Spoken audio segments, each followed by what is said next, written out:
बिस्मिल्लाहिर्रहमानिर्रहीम। अस्सलामुअलैकुम नाज़रीन गिरामी, इस वक्त बैतुल मक़दस के जो हालात हैं वो कमोबेश सभी इंसान जानते हैं, और जो भी मोबाइल इस्तेमाल करता है या हालात हाजरा से दिलचस्पी रखता है उससे मालूम है कि ये मामला क्या है।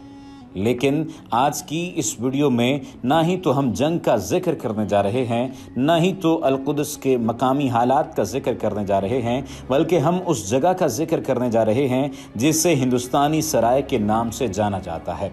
बैतुल मक़दस में एक ऐसी जगह जिसे हिंदुस्तानी सराय कहा जाता है।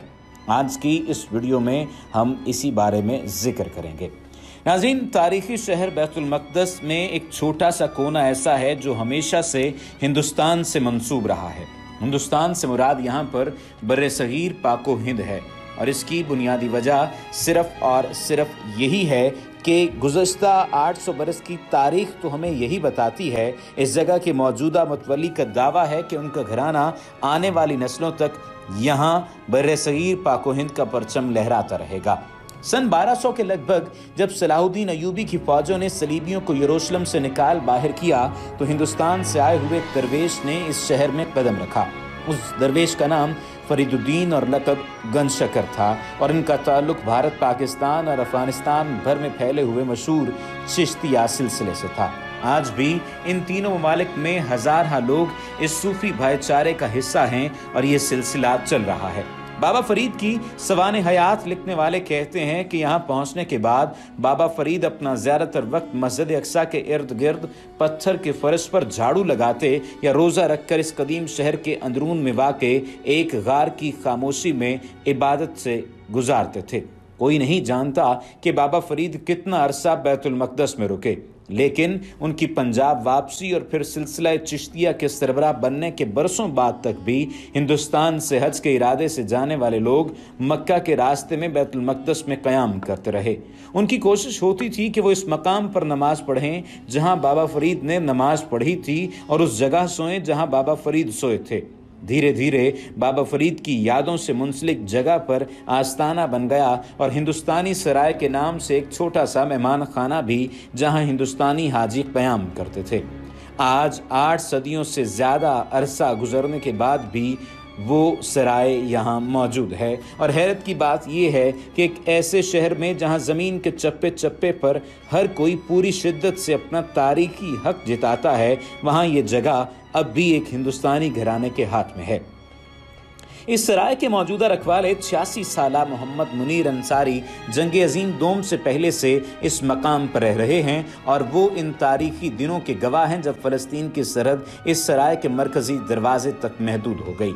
उनका ये कहना था कि यहाँ के तमाम रिहायशी हिंदुस्तानी थे। लगता था कि मैं हिंदुस्तान में ही हूँ। जो ही आप सराय के गेट से अंदर आते तो आप रियासत हिंदुस्तान में होते। इस ज़माने में लोग बहरी जहाज़ से आते थे। वो खाने की अशिया, चावल, हत्ता कि अपना नमक भी हिंदुस्तान से साथ लाते थे।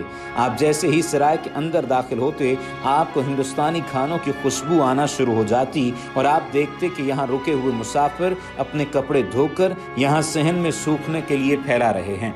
फिर जंग अजीम की वजह से यहाँ हाजियों का सिलसिला रुक गया और मुनीर अंसारी का रंगीन बचपन भी ख़त्म हो गया।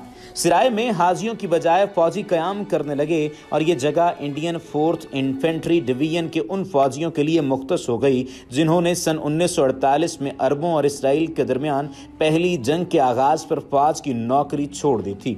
जब तक मुनीर अंसारी अपने वालिद की जगह शेख या सराय के निगहबान बने, उस वक्त तक गोलाबारी और फ़लस्तीनी मुहाजिरीन की बहतात की वजह से सराय की इमारत खासी ख़राब हो चुकी थी।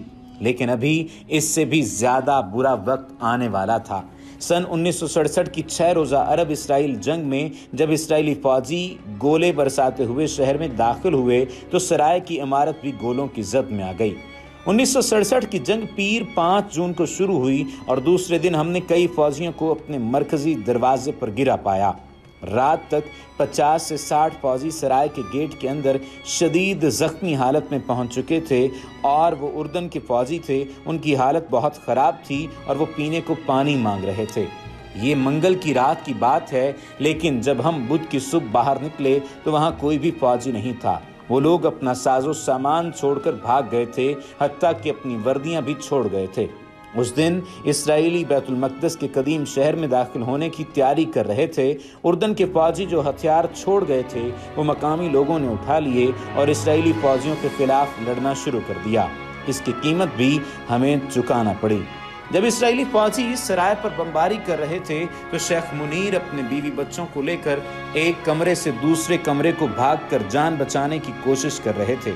जब वो बाबा फरीद के आस्ताने के करीब पहुंचे तो उनके करीब ही एक गोला फटा। आस्ताने की छत नीचे आन गिरी। शेख मुनीर का चेहरा और हाथ बुरी तरह झुलस गए। उन्होंने इसी हालत में जिंदा बच जाने वाले अजीजों को मलबे से निकालना शुरू कर दिया, लेकिन उनकी वालिदा, बहन और 2 साला भांजा मर चुके थे।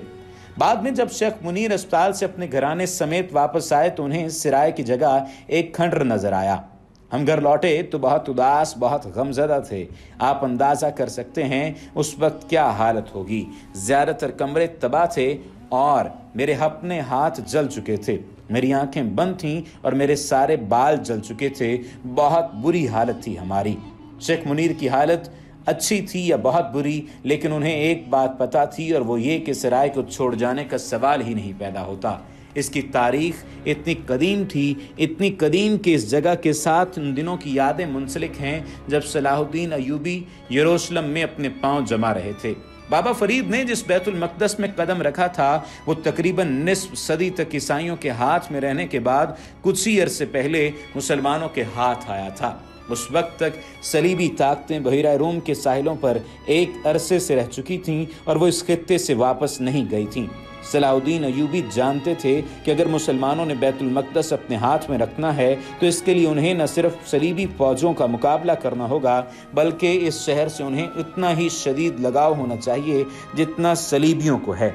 इस काम के लिए सूफियों का किरदार बहुत अहम था। इस्लाम के इब्तदाई अय्याम से ही बैतुल मक़दस दुनिया भर के सूफियों को अपनी जानब खींचता रहा है।